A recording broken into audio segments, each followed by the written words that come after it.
a daunting topic. When I started working at the city of San Rafael a few decades ago, what were the two top issues? How many? Housing and transportation. Since 1964, the first general plan that San Rafael had. No change. No change. We did two updates to the general plan at each time in the housing element. Top issue. I've been a public servant for many years. You learn in public service, it's all about looking for what is in the public good. I was in the Peace Corps, so I have some affinity with newcomers to this country and their challenges with housing. And I have daughters who graduated from college, one of them who did her job, which is to come home and live in the basement while she looks for a job. She's now moved to Portland because she couldn't find a place to live here that's affordable for her, what she had. And I want to note that the housing crisis had made the headlines with the grand jury report just released. So this grand jury report came out April 6th. All the agencies were asked to respond by the 12th, and basically it says there's a housing crisis with a lot of good suggestions and ideas in it. We can hope that some of them will be taken. Now, my new job is as program director for the Marin Aging Action Initiative. So anybody who's over 50, welcome to the world of getting older, which is not bad, actually. You get a lot of freedom with it. Better than the alternative, thank you. I'm going to pass around a graphic that I have about population change by age group in Marin, 2010 to 2050. And what strikes you at the end, there's a line around age 65, is just how over the next few decades we're going to have a lot of people in their 60s, 70s, 80s, 90s, and 100s needing a place to live, because maybe there, I'll just pass this around and you can look at the demographic shift over the decades on the right-hand side there. So I will be speaking through the lens of people who are older. When you're 62 to 70, you can start getting Social Security. And what's the average Social Security in Marin County? My husband was shocked when he found out how much he was going to get after all the decades of working in Social Security. But the average Social Security for someone in Marin is $20,730. So if that is your income, which it is for a lot of people who are older. $69. $21,000. Let's round it up. $21,000 a year. So if you're a homeowner, you're pretty good. You can probably get by. But if you're a renter, 2 out of 3 renters are paying more than 30% for their housing. They're overpaying for their housing. And how many people here have heard about stories about the rent increases in Marin County, right? I mean, got a woman on the League of Women Voters Board who rent went up $400 this month, this year. So she had to move out. She did find another place, so that's good. Well, if you are on Social Security, you're $21,000, you can afford about $500 a month for your rent. You might be my great uncle, my uncle who had a wonderful apartment his whole life. And when he moved in to live with us, he had lived there so long that rent was tripled once he moved out. But he had a great landlord. He was glad to have a guy who was going to stay there. But if your rent goes up $500 a month, right, where are you going to go? So I Googled, you go on that, Google Zillow, right? You go on Zillow and put in how much you're looking for rent and how many bedrooms. So how many places are available for rent for $500, right? Okay, you can get up to $1,500 a month. You can find one little place on that map. But the good news is, for that $500, she could talk to Leslie Clore, who works at Whistle Stop, and she matches people up, seniors who have homes, who want to rent to somebody, like another senior. And there are homes available for rent in Marin County. at $500 a month. Rooms. But wait, there's more. If you are a senior in Marin County, the odds are as you get older, in your 80s and 90s, you might need somebody to help you with your health care, repair your roof, get you around, serve you in a restaurant. So those folks make about, well, a little under, but I'm just going to say $20 an hour. So they can afford about $1,000 a month. If they pair up with somebody, right? Got a boyfriend who works in landscaping, and so we're going to get a place together. So you can afford $2,000. How many places are available? 2-bedroom in Marin for $2,000. Yep, one. Same as the other, right? One unit. There's lots of places available in Marin for rent. They're just not affordable to the people who work here. So who are these people that work here? Here's a little list, right? Think about what you need as you get older. A personal care aide, a food prep person, waitresses, maids and house cleaners, building and grounds, retail people to sell you this stuff when you go out, healthcare support. They all make under $20 an hour. That's the average wage for them. Half the commuters on 101 are people who work in these sectors. So we all know about the traffic on 101. Now, there's a number that's floating out there, been well researched. Have you heard? Who knows how much traffic there is on 101 every day to come here to Marin to work in our county and take care of us? Has anybody got that number? 68,000 people. The challenge from an environmental perspective is that is not a sustainable number in terms of greenhouse gas emissions from commuters, let alone the other impacts of having that much of your workforce not live in our county. But when I worked at the Transportation Authority of Marin, I had the chance to do some traffic counts. You ever done traffic counts? You know, you see those people out there with the vests. I know you have, Valerie. People with the vests, and they sit there and they're clicking or counting, and they have a notepad. So I thought, I should do that. I work in transportation planning, so I should do that so I can figure out what it is. So the guys gave me the intersection in Tiburon, northbound 101, 4 p.m. at the end of the day. It was non-stop counting. And I was ticking them off on my notepad. And after a while, you get a little bored, so you start looking around and thinking, well, okay, bikes are coming by, and we'll count the pedestrians. And I started noticing, well, some of these cars going by are really nice. And then I started looking at who was driving the other cars. And it was all people going home from working in Tiburon and Belvedere, nonstop, coming out. If you go on to Google Maps and look at traffic, and you can look at 4 p.m. on a Tuesday, you can see how much traffic coming out of Mill Valley and Tiburon to get onto 101. Because those are folks working in those towns, but they don't live there. They're going somewhere else to work. In Mill Valley, the housing element will tell you 90% of the people who work in Mill Valley, which is a beautiful place, don't live there. They commute into their jobs.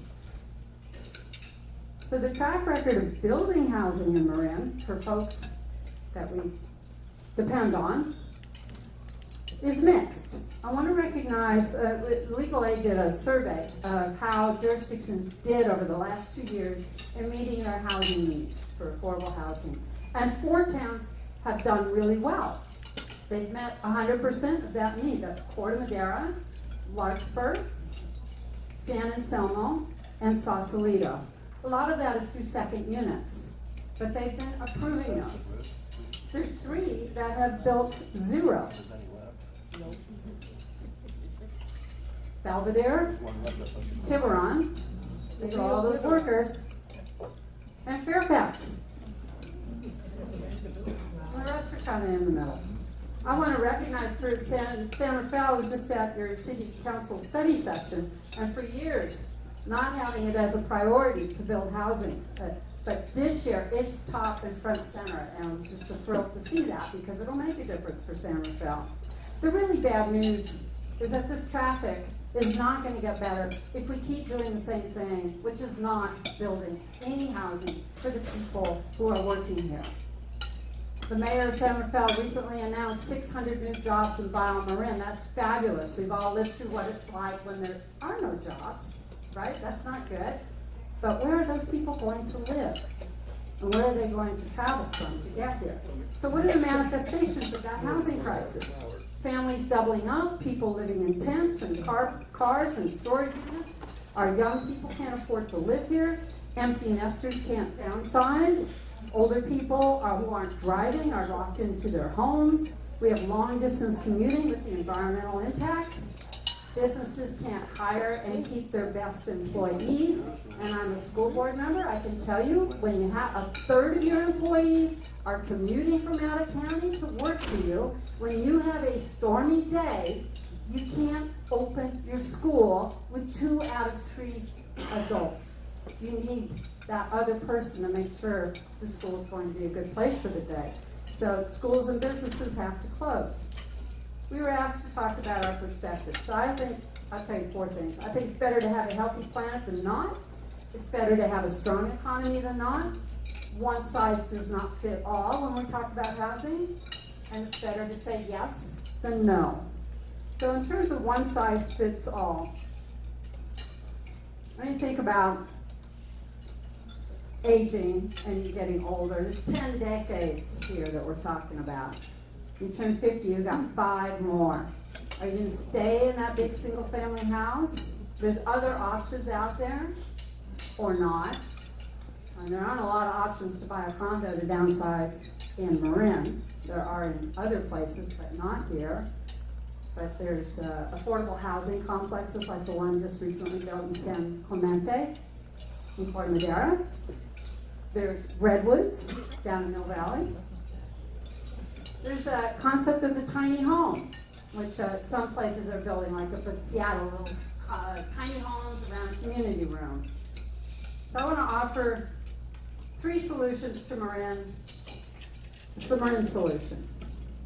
The first is the accessory dwelling unit and the junior accessory dwelling unit. If you haven't heard Rachel Guinness talk about, I'll call them A-dues and J-dues, that's what she calls them. Her passion for this can make a difference, because this is the low-hanging fruit right now.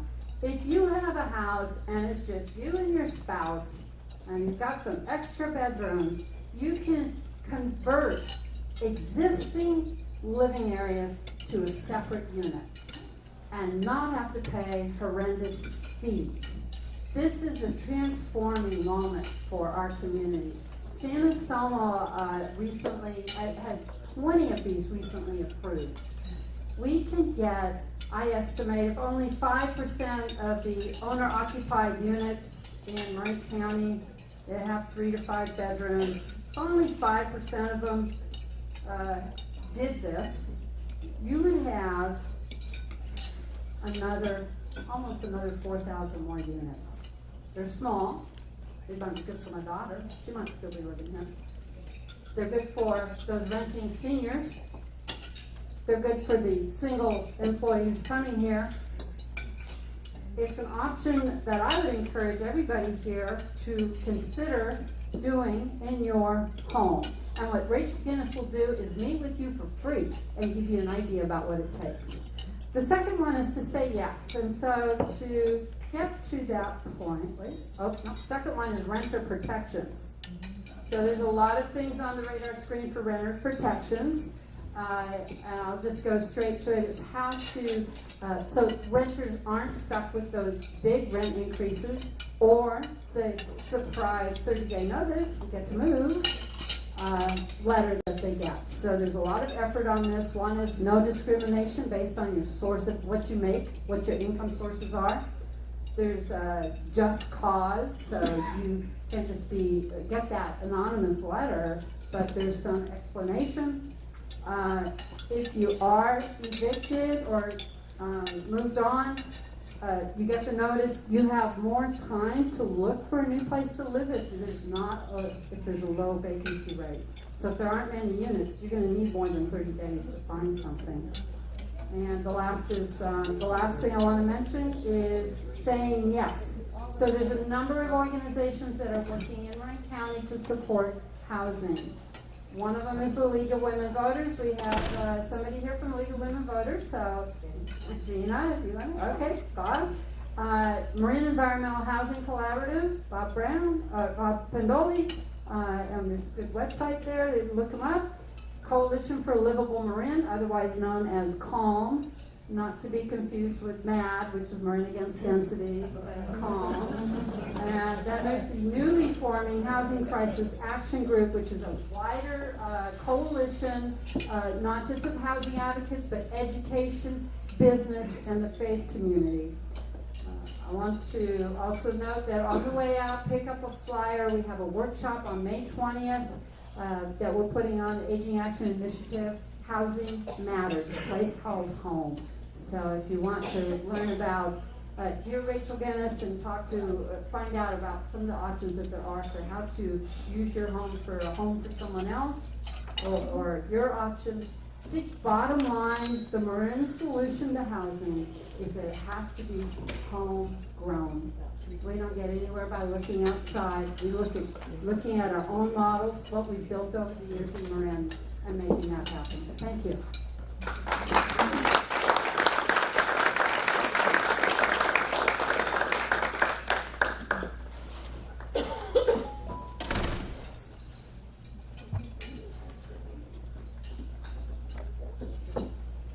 Okay, I'm Bob Silvestri. I think we live in difficult times. We are surrounded by wealth and overnight billionaires, but fewer and fewer people can manage the basic necessities of food, education, housing, and healthcare. And so it's very understandable to me that well-intended people have emotional reactions to that. Unfortunately, emotions won't solve anything. Many of us are rightfully horrified when we hear about people in Washington talking about alternative facts. At the same time, the conventional wisdom about affordable housing that I hear is doing the exact same thing, because they're essentially repeating ideological wishes as if they were facts, and looking at statistics different ways, and we can agree to disagree. But for example, Marin County actually has the best balance of people leaving to go to work and people commuting to come in and work. It's almost equal. So there's two sides to that. But that's not what I want to talk about. I want to talk about how do we actually get affordable housing built. If we all agree that it would probably be a good idea to have a diverse community and have diverse housing options, it's all well and good to talk about a lot of groups that want it and advocate for it, but how do you do it? So conventional thinking believes, in my opinion, if I would sum up conventional thinking, the title would be, "The beatings will continue until morale improves." So conventional thinking believes that we can punish people into building affordable housing. I disagree. It believes that we can have more punitive taxes and fees and penalties. We can create housing trusts and development funds out of taxpayer money. We can have bigger and bigger state and regional agencies, and we can decrease local control by forcing state-mandated streamlining, growth quotas, and by right control of housing, of our zoning, or that growth itself will produce affordable housing. As a former low-income housing developer that worked on Section 8 and owned and built hundreds and thousands of units, I can tell you that that's completely wrong. The reality is this: all taxes, sales taxes, property taxes, impact fees, housing trust fees, in lieu requirements and fees, penalty fees are all regressive. They increase the cost of housing across the board. Developers just pass the cost on to buyers and renters, or investment capital goes elsewhere. Or developers build more luxury units to compensate, which by appraisal raises the entire cost of housing, and it more than offsets the benefit of a couple units we can build. Taxes and fees drain funds from the private sector, which actually builds all the housing. None of these agencies and groups build housing. So, and the mega agencies result in abuses of power and basically pork barrel kinds of development, which is why all the redevelopment agencies in California were closed by the Supreme Court in 2013 for corruption. So bigger and bigger agencies and bigger plans don't work because they add so much cost to local staff, and they add development costs. It creates unsustainable development without affordability. One word, wind cup. The fatal flaw in controlled, centralized thinking is, as I said, government doesn't build the housing, and I don't believe they should build or become developers or start managing housing. They don't do it well at all. So I think the current methods, conventional wisdom, are a tremendous waste of public assets and opportunities. And finally, what we always hear is conventional thinking says affordable housing is simply a NIMBY problem. It's not. So the big question should be this: how can affordable housing be solved, or can it be solved at the local and county level? And my answer is no. It cannot be solved at the local and county level. Consider the following facts. Income. Real inflation-adjusted wages have been falling since the 1980s. Business formation, small business, has been falling since the 1990s. Income inequality is the #1 problem and source of our affordability crisis, and we have the largest gap now in the history of this country. In the 1950s, the average CEO made 15 times the wage of their employees. Today, they make more than 400 times the average wage of their employees. Why is that? A lot of it is a tax law. Do you know that from the end of World War II until the early 1970s, the marginal tax rate on earnings over $1 million exceeded 90%? Okay? That built our entire country. It built our roads and highways, all our utilities and infrastructure, our public schools and public libraries, our parks, our public transportation system, and we built hundreds of thousands of units of affordable housing in that time. It created the middle class. But there's more. Global investment today is much different than it was 20 years ago. San Francisco is a top global investment market. And since 2008, interest rates have been kept artificially low to protect 14 major money central banks in the world, and tens of trillions of dollars have been printed. Where did that money go? It went into real estate, because real estate remains the only dependable tax-sheltered investment vehicle in the world. And it's been driving up real estate everywhere in the world, and no amount of building can correct that because the imbalance is monetary. Look at jobs and education. Global outsourcing is increasing and will continue to. The pressure on wages of all professions, I'm talking about doctors, lawyers, architects, is down. The number of job skills that are becoming obsolete is incredible. And we're talking about accounting, bookkeeping, banking, publishing, education, insurance, manufacturing, of course. And the big joke in real estate today is, what's the shortest book in the world? The title of the book is The Future of Retail. It's one page, it says The End, it was written by Amazon. So how does this impact this Norman Rockwell mixed-use idea of the shops and the housing over it that the planners love? It's not going to happen. Who's going to fill that space? Nobody. Now let's talk about something else. Subsidy. Facts about subsidy. Government has been getting out, federal government, out of the housing business since 1968 when Nixon said, we're getting out of this business. They completed that in the late 1990s. Congress has not increased the Section 8 voucher values to even close to keep up with inflation. And the low-income housing tax credit, which is the only major driver of affordable low-income housing in this country, was $6 billion in 1986. Last year it was $8 billion. That's a pittance. It's the same as it was. So yes, the federal government should increase vouchers. Yes, the low-income tax credit probably would have to quadruple to keep up with inflation alone. And yes, we should probably allow local projects to not use prevailing wages so we can have competitive bids from local contractors and not drive the prices so high that nothing pencils. And yes, HUD should give more money to local housing authorities. Guess what? None of that is going to happen. None of it. We are on our own. So, we hear about this conventional top-down approach. Even the grand jury, who I love and respect, spoke at their luncheon the other day, said we need more centralized control. Wrong. It's not what we need. We've been using this punishing approach for almost 20 years. So as Dr. Phil says, how's that been working for you? Now, how many units do you see that are coming out of that?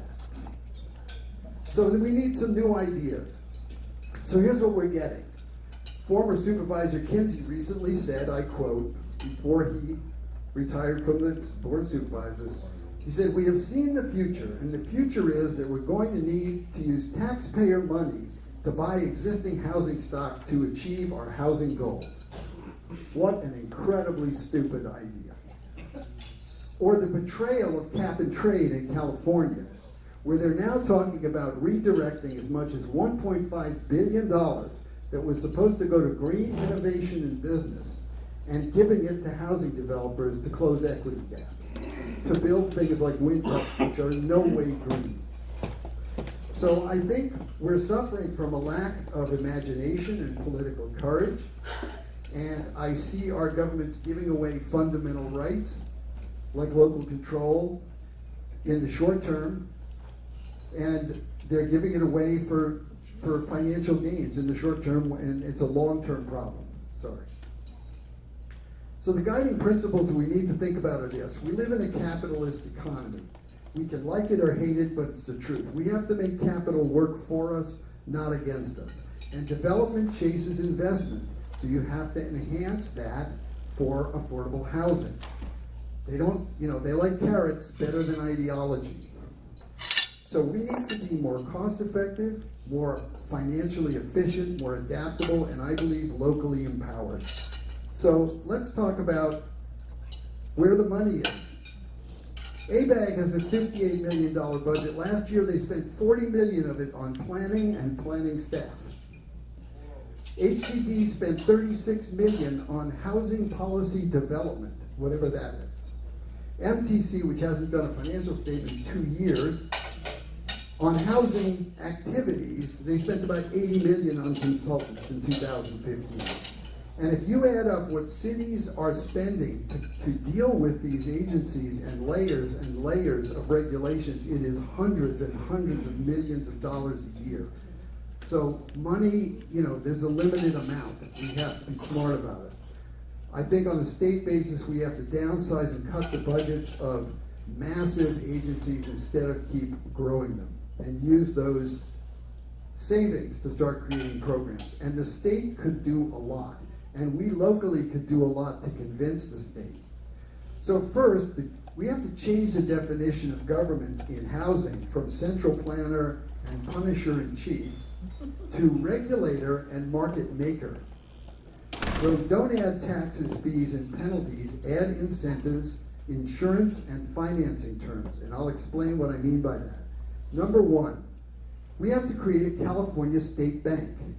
North Dakota, one of the smallest states, has a highly profitable state bank that went right through the 2008 crash without a hiccup.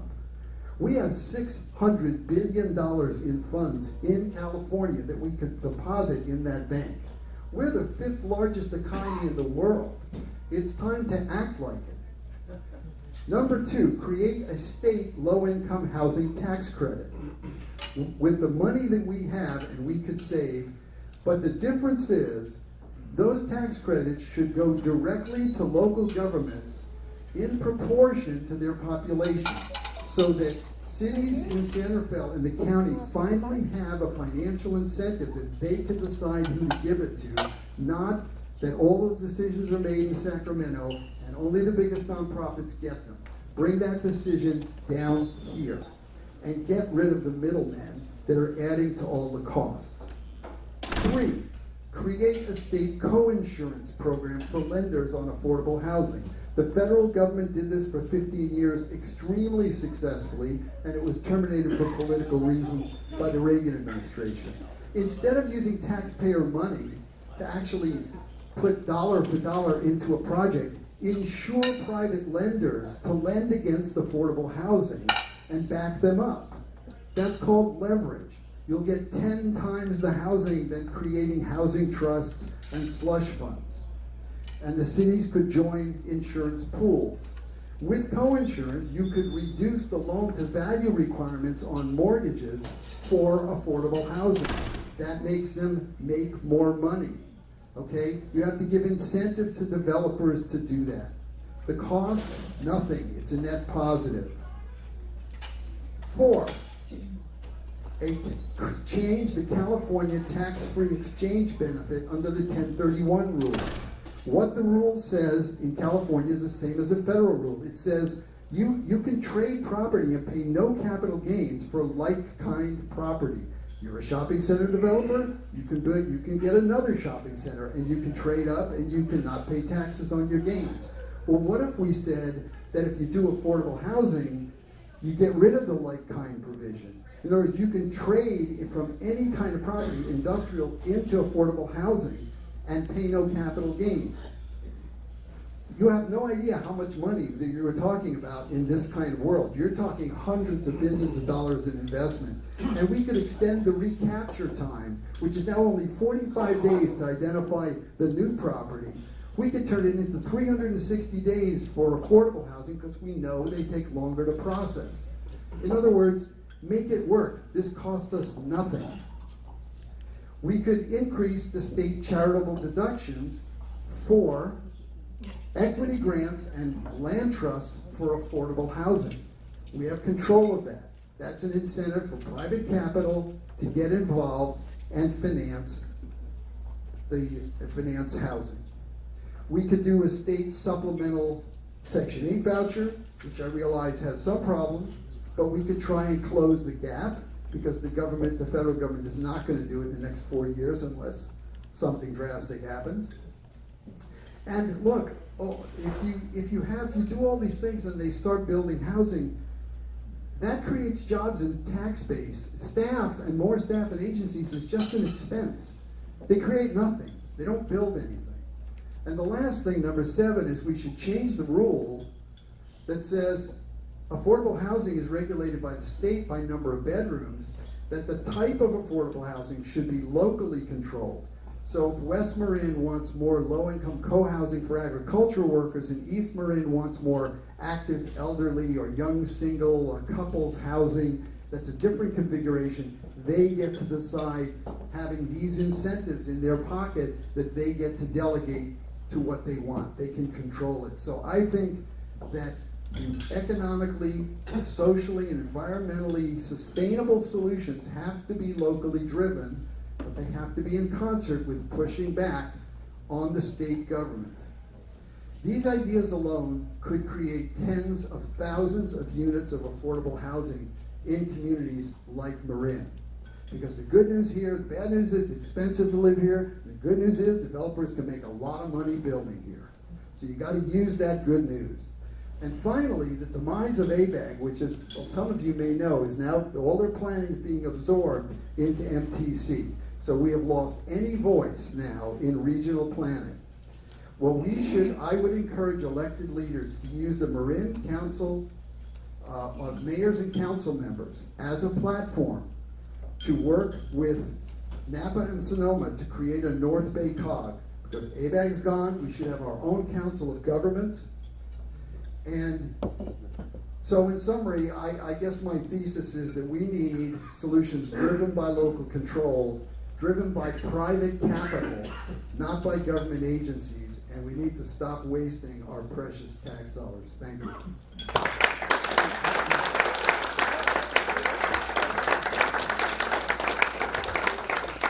Well, here we are, and for you guys that are sitting right up here, you're right next to David. You don't need a hearing. We're going to have our Q&A here, and you can direct your questions to whatever guest you'd like to. So, I got one. well, we've got. So everybody, raise your hand if you're going to ask a question. Okay, so what I'm going to do, I'll start over here, and we'll start over there.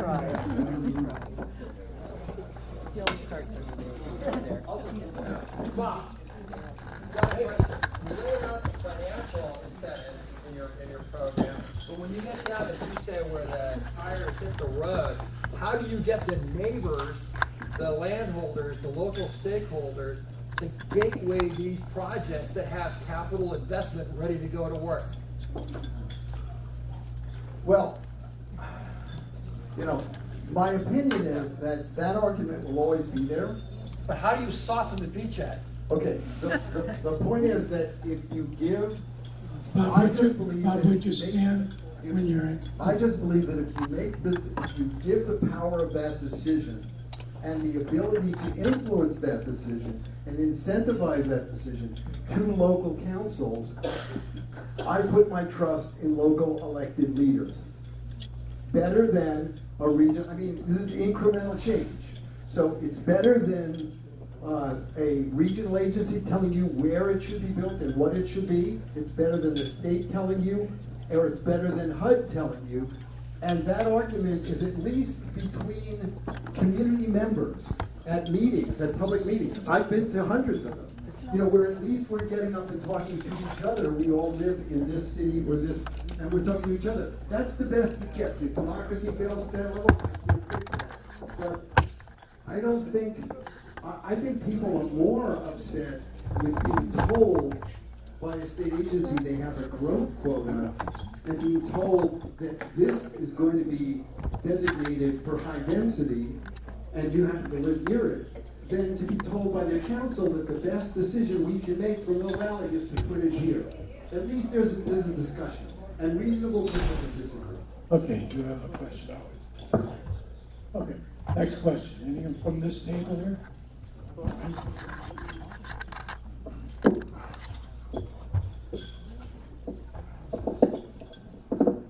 Yes, this is a question for Bob. I'm Ken Joseph from Novato.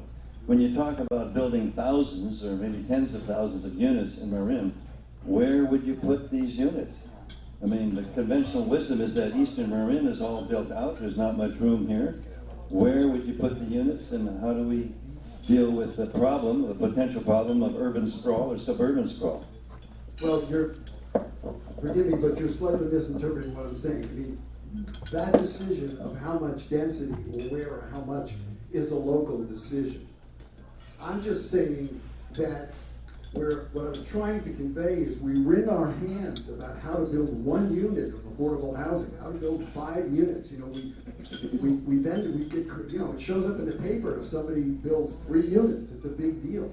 I'm saying that's not the problem. The problem is not getting investment. The problem is to decide what to build, how to build, and that's a whole other layer.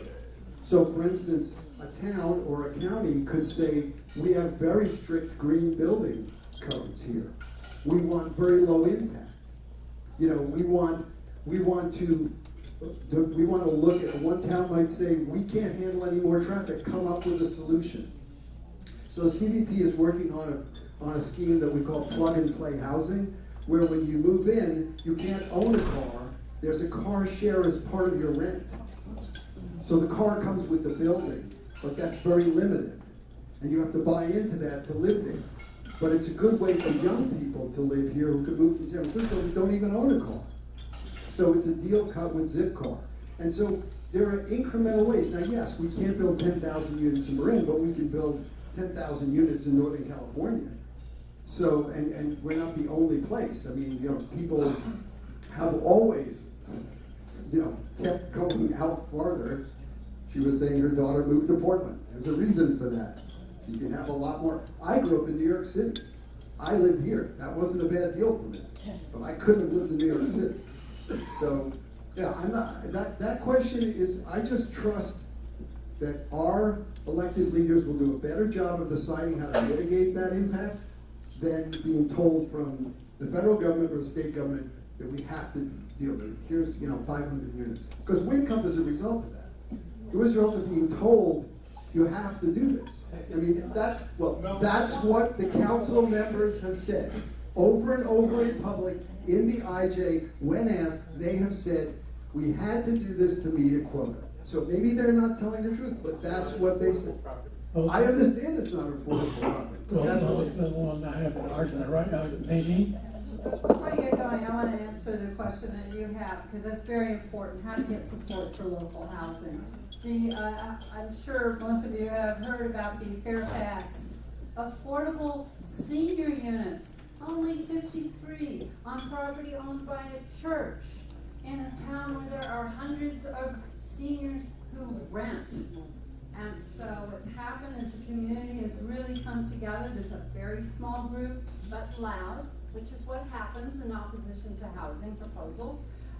And this group of people that have come together, really community building in Fairfax, and sharing who are supporting the housing, and showing up and talking to the planning commissioners and the city council and saying, yes, this is something we want in our community and that we need in our community. So that's what it takes today, because it just takes one or two people to be against a project to make a huge effort. In San Rafael, experiencing the same thing, over one transitional housing unit for a couple of single moms. The neighbor across the alleyway has appealed this big hearing on the 15th of this month over one unit, 4 children, 2 single moms. But the community is coming together. So the groups that I named, they're showing up to say, what's your feeling on Lucas right out here? Why can't we get him to go? Why can't that community unlock that resource? Excuse me, but before this becomes a free-for-all, my job is to have some order here. So Nadine, you can ask your question. A couple of things, Nadine Muller. I live in West Marin. We have Bolinas,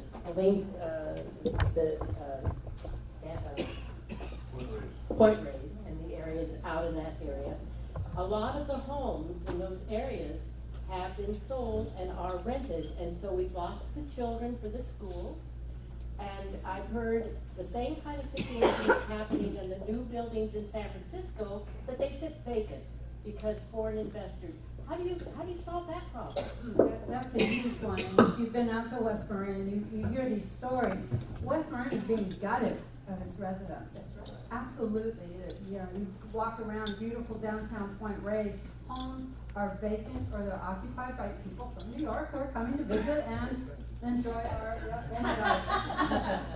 they love West Marin, except that all the employees now are having to commute into West Marin. People who lived decades in our beautiful area can no longer live there.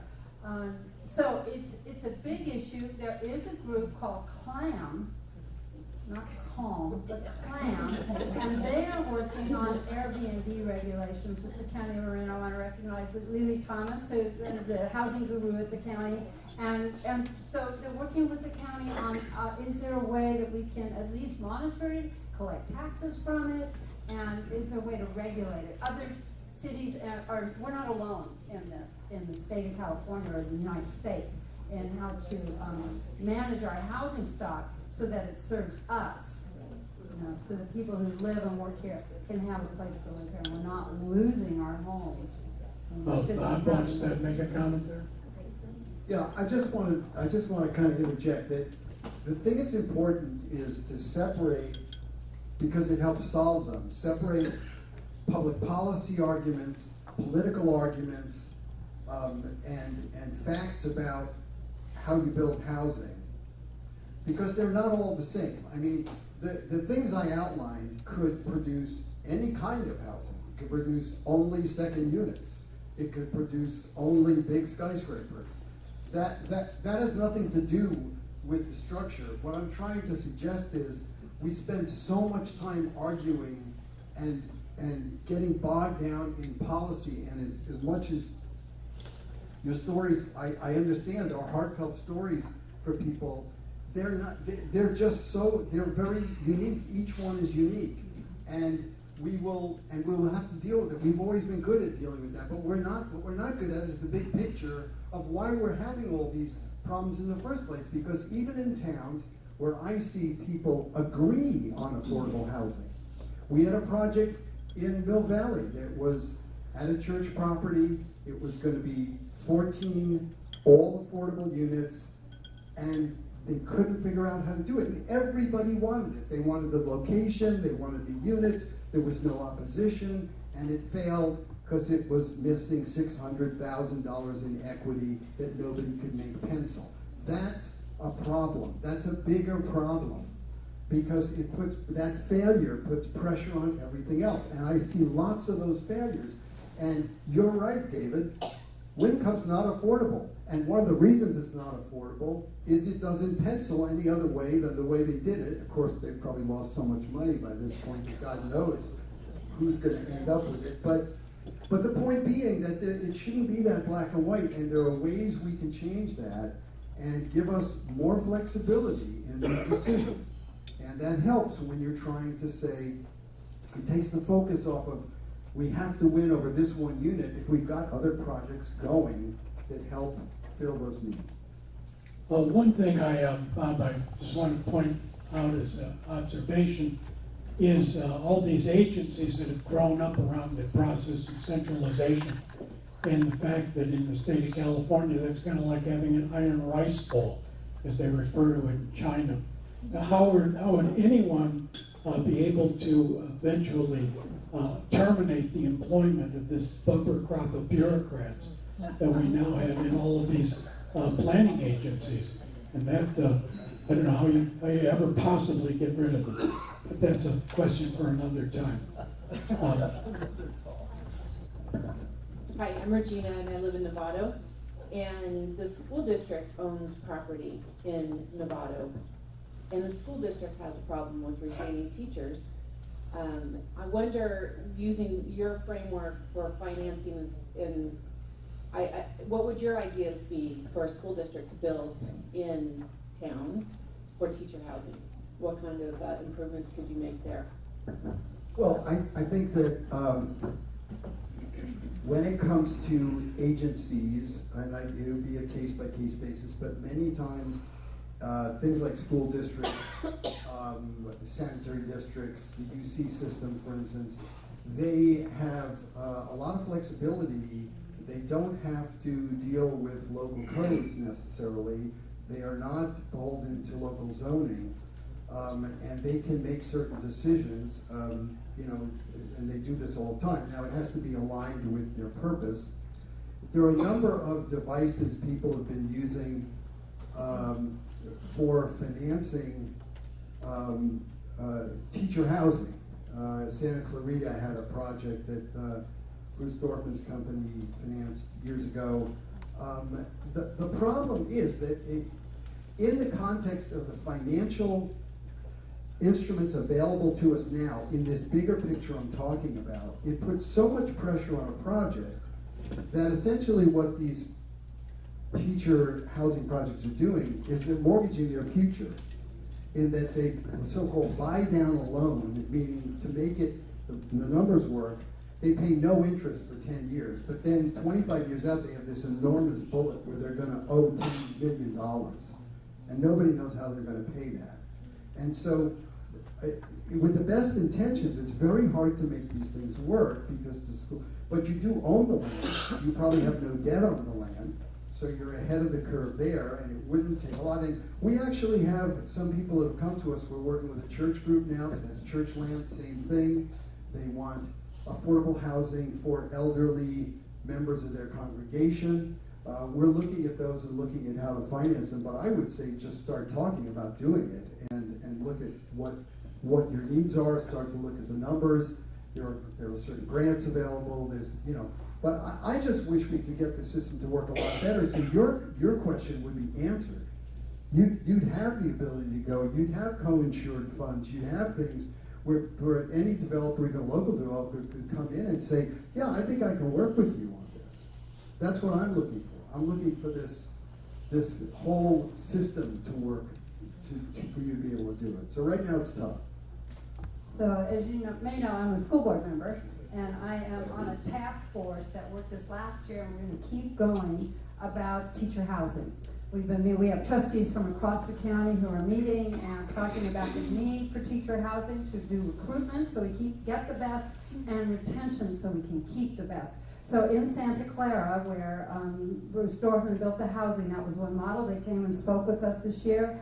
We've met with a consultant who's been looking at the need, because there is a need in Marin County, and what are the pieces of land available, and what can we be reasonably looking at, something that's appropriate. I think someone asked that question, how do you decide what's community can build? So for that, the most important thing happened last year in San Francisco. It used to be on some of these financing models, if you had certain kinds of funding, you had to have your housing on your school site open to everybody, unless you totally funded it yourself. San Francisco got a law passed last year to say no. If your school district, you're building housing for your staff or for the educators in your area, you can reserve that housing for your educators and the people who work for you. So there is work on that front to have that happen, not just in Nevada, but in the other districts like San Rafael and that too. Next question coming up. My name is Jan Rostov, and I live in Kentfield. And I have a few questions. First is very short. Bob, is your piece going to be written up or printed, a letter that I could get a copy of, what you spoke with us today? Yeah, it'll be in the Marin Post in about a week. Great. I have a space downstairs that was, the previous owners used it as a big playroom. And I guess my husband knew he was leaving, so he built it off into an apartment, which I've had. I share it with a tenant for a long time. She's a senior. It works well for us. I have a driveway with space for both of us. Why isn't this being pushed and encouraged as a solution? Because I've heard that my taxes are going to go up the minute I declare this, and that's certainly a disincentive to do such a thing. Yeah, I can't answer the question on the taxes. I know if I make an improvement to my building, I get an incremental increase on that improvement for the property tax, and that just seems like a reasonable thing for me to be contributing as I make an improvement on to the community. But so if you have, I don't know if it's an illegal unit, then you have to talk to planning and we'll figure out how That's actually not the question as much as why aren't we being, our eyes, many of us probably have a space in our home. Let's do this. We could do this happily. You're absolutely right, and that's what I meant by the accessory dwelling unit and the junior accessory dwelling unit. So if you have a house and you have bedrooms in it, it's easy now to convert that to a unit. And there are flyers there to come and hear Rachel talk about the whole program. The county's actually put money toward this. Marin Community Foundation's put money toward it. And so it really is the lowest hanging fruit, but you're right. This is something that we can all do to help with this housing, with the housing. Right, and especially those of us, who are getting older, Yes. and we might like to have somebody who lives in the house. Absolutely right. No longer no pair for the kids, but Right. for us. And there are people who, they make that new unit or that little redesign for themselves so they can rent the house out to a family. Right. So, Okay, Judy. Thank you both for your speaking. I think this has been a very informative talk on both accounts. My friend Jack Baker always says, sometimes you gotta be the skunk at the picnic. And everybody who knows me knows I'm an environmentalist more than anything. At some point, is there a limit? Is there a limit to how much housing we can put in here? Is there a limit to how many people we can put in here? And given current capitalism, that means the prices are gonna just keep going up until people have to leave and have to move and businesses can't grow and all that other good stuff. So it's kind of my big question. There's water that are limits, there's topography that's limits, we've got sea level rise, we're losing land, there's gonna be another limit. This is a physical world, there are limits. What do you say to both to that? Well, you know, and I will recognize that we have very different world views, right? So we, you know, one paradigm of how to look at something, and there's another. Is there a limit? I don't know. I live in a house that was built in 1929. So everything after me, or you know, for the senior homes in Fairfax, everything after them is the no limit. I mean, we have all of our agencies do planning, so water has been planned for in this county by the 2 water agencies. The county had a big workshop on it last year to explain that. The sewer districts, there's capacity in that. Each town, when they did their housing element, they had to contact the regional, infrastructure, the utilities to say, is there supply to meet the demand of what we're planning to build? And they come back and they say yes. So and we're talking about very slow growth in Marin County. I mean, we're talking about in the last 2 years, there's been just hundreds of units built, thousands of jobs added. And that is the impact. You're an environmentalist. I know, Judy, you care about the greenhouse gas emissions. And that's one of the most compelling reasons for me, that we have to do what we can to reduce the impact on us. The carrying capacity of the earth, that's a different story. I mean, you look at Africa and Asia, and the challenges there, the environmental challenges of being able to feed people, provide health and education, and a good life for people, they're enormous. And so that I say we act locally, we do what we can here, we get those units in our homes, we help people be able to live where they work, and be able to have the good life in Marin that we enjoy so much. Bob, do you have any comments on limits to growth? Yeah, the question was, are there limits to growth in Marin? Yes. David, you're next. Thank you, David Kumar, Fort McGuire. I'll try to keep this quick. In order to get to the right solutions, we have to have the right diagnosis and an accurate diagnosis of what's going on. And Bob, unfortunately, in the speeches that I've heard you give over the course of the last few years, you have consistently misinterpreted or misrepresented the true nature of the low-income housing tax credit incentive. You did say, and I agree with you completely, the incentives are far better than top-down, absolutely. And that's why the low-income tax credit program is administered by states, not by HUD at all, not by the IRS at all, even though it's an IRS incentive. It's administered by states who work very carefully with each jurisdiction, and they rarely give an award unless they have a clear endorsement of the city council, local funding, local contributors, local nonprofit additions into that mix. And there is a great variety of unit styles and types, from very small to 3-bedroom units that are endorsed in California. One of the solutions you suggested, a state tax. I will, and I want to.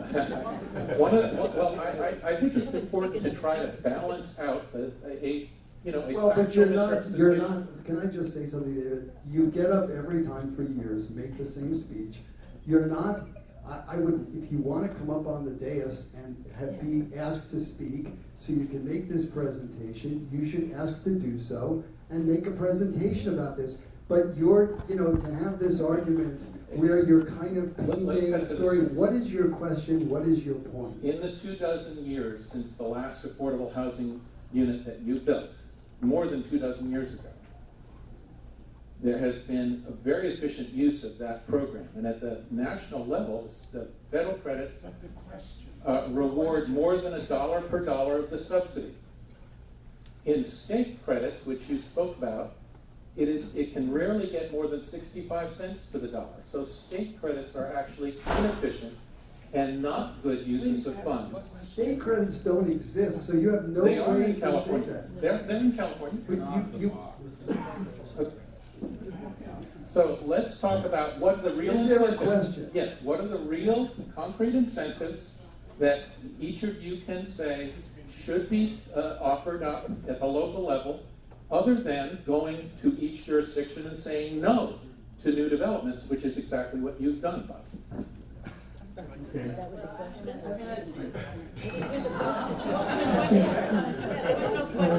was sped.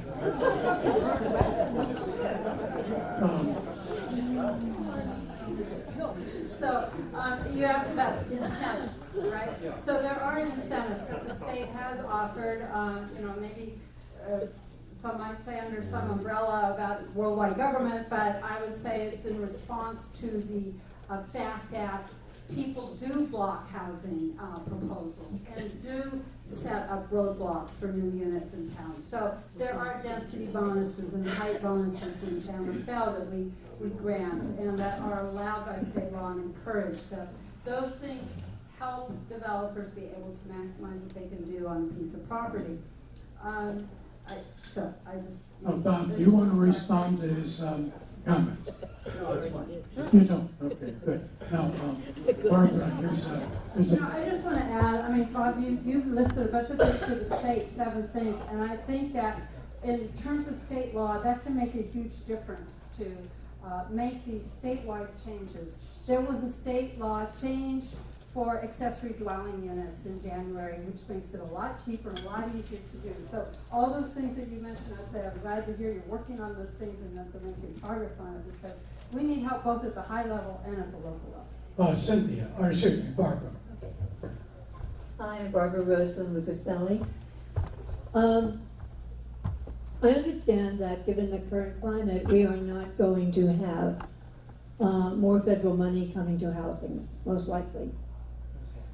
Okay. And there are a number of existing affordable senior housing complexes all over, San Rafael, Lucas Valley, etc. What are the prospects for those places to be continued funding? Some are privately subsidized by corporations, and some are HUD vouchers. So I'm concerned about what's going to happen there, and I'd like to know what you think about it, if you have any crystal ball that you can look into. Thank you. Well, I think it's a real problem because developers, as I said, I was talking to a developer. We're talking about building a handicapped low-income housing project because there's a real severe lack of that. People that have disabilities. And unfortunately, the commitment from the federal government is year to year. So it's very hard to go to a bank and say, I have a rental contract with the government, and it's good for a year, and I want a 30-year mortgage, a 20-year mortgage. So, no, you've identified a real problem, and I think that, we all used to laugh when I moved to Mill Valley, and it has a sign. It says, "A nuclear-free zone." It was put up in the 70s, and I always used to laugh at that because I thought, like they were really going to build a nuclear reactor in Mill Valley. But the point was correct. It was that we do have to be fighting at every level. We do have to, our elected officials do have to be not saying, gee, I'm just a mayor in Mill Valley. They are an elected representative, and our system does recognize them, and they do have to push back regional level, state level, federal level, whatever it takes, make noise, be the one at the party who, douses. They have to do that, and we need to do it more. We just live in that world whether we like it or not. So I don't know the answer to that. I have no faith that the present administration, which is basically trying to close HUD, will, intervene positively. Absolutely right. We have a national government now a leader who is intent on shutting down Washington, D.C., not just HUD. So what you can do is, since you're familiar with this, and this is a topic, is to call Huffman. Very easy to call his office and let him know what you think, and to call our senators and let them know what you think. They need to hear from us. If you don't have them on your cell phone, for speed dial, put them on there, because when you hear about things, you need to let them know. Nice round of applause.